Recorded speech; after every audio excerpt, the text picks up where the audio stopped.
आज का हमारा विषय है संचार का अर्थ, परिभाषा एवं संचार के तत्व। संचार का अर्थ है संदेशों का आदान प्रदान। जब व्यक्ति लिखकर, बोलकर या संकेतों के द्वारा अपने संदेश दूसरों तक पहुंचाता है और दूसरों के संदेशों को ग्रहण करता है, अर्थात समझता है, तो उसे संचार कहते हैं। हम कह सकते हैं कि दो या दो से अधिक व्यक्तियों के बीच सूचनाओं, विचारों और भावनाओं के आदान प्रदान को संचार कहा जाता है। संचार की परिभाषाएं। कीथ डेविस के अनुसार संचार एक व्यक्ति से दूसरे व्यक्ति तक जानकारी और समझ पहुंचाने की प्रक्रिया है। विल्बर श्रेम के अनुसार संचार अनुभवों की साझेदारी है। संचार के तत्व। संचार का पहला तत्व है स्रोत या संचारक। जब कोई व्यक्ति अपनी कोई बात, विचार, भावना या संदेश किसी तक पहुंचाना चाहता है, तो संचार प्रक्रिया की शुरुआत होती है। जो व्यक्ति संचार प्रक्रिया को शुरू करता है, उसे ही स्रोत या संचारक कहते हैं। संचार प्रक्रिया का दूसरा तत्व संदेश होता है। संचारक को अपनी जो बात या विचार प्रकट करना होता है, उसे ही संदेश कहते हैं।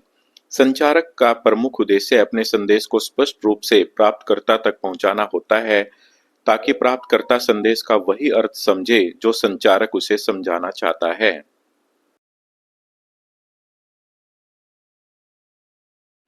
माध्यम। विचारों का आदान प्रदान करने के लिए किसी न किसी माध्यम की आवश्यकता होती है। जैसे व्यक्ति आमने सामने बैठे हैं तो बोलकर, यानी केवल ध्वनि तरंगों के माध्यम से या संकेतों के द्वारा अपने संदेश को एक दूसरे तक पहुंचा सकते हैं। यदि किसी दूर बैठे व्यक्ति तक संदेश पहुंचाना हो तो किसी लिखित माध्यम या टेलीफोन आदि का सहारा लेना पड़ेगा। जनसंचार में संदेश या सूचनाओं को लोगों तक पहुंचाने के लिए समाचार पत्र, रेडियो, दूरदर्शन एवं इंटरनेट इत्यादि की सहायता ली जाती है। प्राप्तकर्ता। संदेश को प्राप्त या ग्रहण करने वाले को प्राप्तकर्ता कहते हैं। प्राप्तकर्ता संदेश प्राप्त होने के बाद उस संदेश को समझता है, अर्थात उसका अर्थ ग्रहण करता है।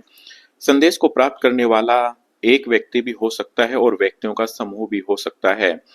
जैसे जब एक अध्यापक कक्षा में बच्चों तक अपनी कोई बात या विचार पहुंचाता है, तो अध्यापक संचारक होता है और उस कक्षा में उपस्थित सभी बच्चे प्राप्तकर्ता होते हैं।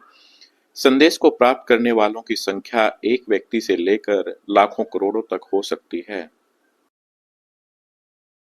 फीडबैक यानी प्रतिक्रिया। प्राप्तकर्ता संदेश को समझने के बाद उस संदेश का जो उत्तर देता है, उसे प्रतिक्रिया कहते हैं। प्राप्तकर्ता से प्रतिक्रिया मिलने के बाद ही संचार प्रक्रिया को पूर्ण एवं सफल माना जाता है। उदाहरण। मान लीजिए विद्यालय में किसी बच्चे की तबीयत खराब है और वो छुट्टी लेकर घर जाना चाहता है, तो वह अपने अध्यापक या अध्यापिका को अपनी स्थिति से अवगत कराएगा, अर्थात अपना संदेश अपने अध्यापक या अध्यापिका तक पहुंचाएगा। अध्यापक या अध्यापिका उसकी स्थिति को देखते हुए कोई निर्णय लेंगे कि बच्चे को छुट्टी देनी है या नहीं, एवं उस निर्णय को बच्चे को बता दिया जाएगा।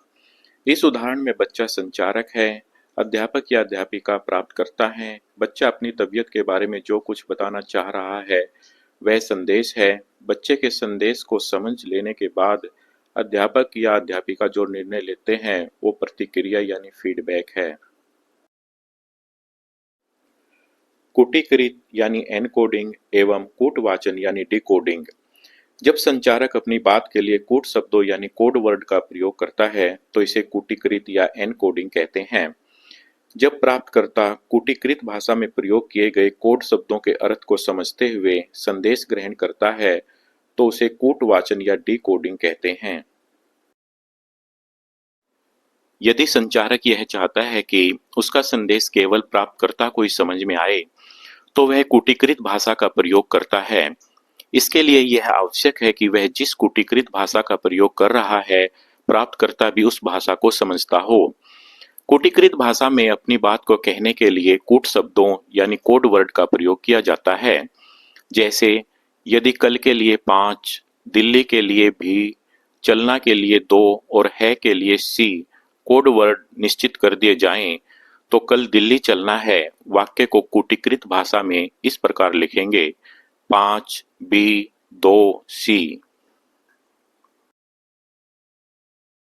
संचार के कुछ सहायक एवं बाधक तत्व होते हैं, जैसे स्वास्थ्य। यदि संचारक और प्राप्तकर्ता दोनों पूरी तरह स्वस्थ हैं तो संचार अच्छा होगा, लेकिन यदि दोनों या दोनों में से कोई एक अस्वस्थ है तो संचार प्रक्रिया में बाधा उत्पन्न होगी। शोर। यदि आसपास का वातावरण शांत है तो विचारों का आदान प्रदान अच्छे से होगा। इसके विपरीत यदि आसपास शोर हो रहा है तो इससे संचार प्रक्रिया बाधित होगी। विषय। संदेश जिस विषय से संबंधित है, यदि वह रुचिकर है तो इसका संचार प्रक्रिया पर सकारात्मक प्रभाव पड़ेगा। विषय के अरुचिकर होने पर संचार प्रक्रिया पर नकारात्मक प्रभाव पड़ता है।